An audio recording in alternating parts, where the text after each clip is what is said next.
OpenAI, Sam Altman, you've partnered with him in the past, and you're doing so, I believe, with Stargate, but he mused recently that there is a bubble, and that basically would suggest that spending on AI cannot continue at this torrid pace.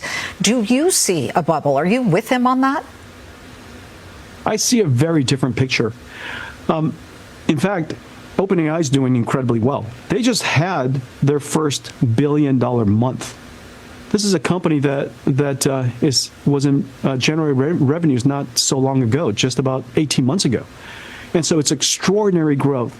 In fact, if you take all of the AI natives companies, and there are so many of them that are doing well, Perplexity, Cursor, Abridged, so many. I mean, the list goes on. Of course, Google Gemini is doing incredibly well. Elon's Grok is doing incredibly well.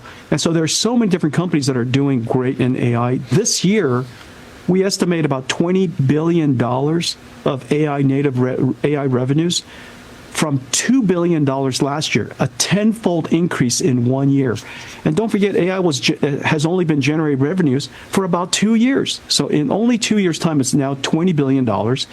You know, and that's just one.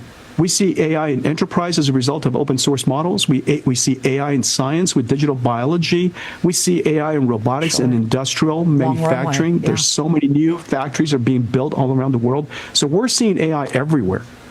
Jensen, Nvidia just unveiled, this is the sort of the futurist part of it, the Jetson Thor chip. This is the so-called robot brain that will enable people to train robots, to develop them with so much more compute power. And eventually, I mean, we want to know how you see robots eventually, I guess, making decisions without human prompts, and where does this eventually take us? I'm asking you to put that futurist hat on. Everything that moves will be robotic. Every car, every tractor, every excavator, of course, there's going to be robotic manipulators in factories, robotic movers for moving inventory around. There will be robotic humanoid robots that are very general purpose. We're going to see robotic systems of all different kinds. They're going to be in hospitals doing robotic surgery. They're going to be in factories building things. They're going to be in farms doing agriculture. I mean, it's just incredible, the number of robotic systems. Every single robotic company or industrial company will have two factories.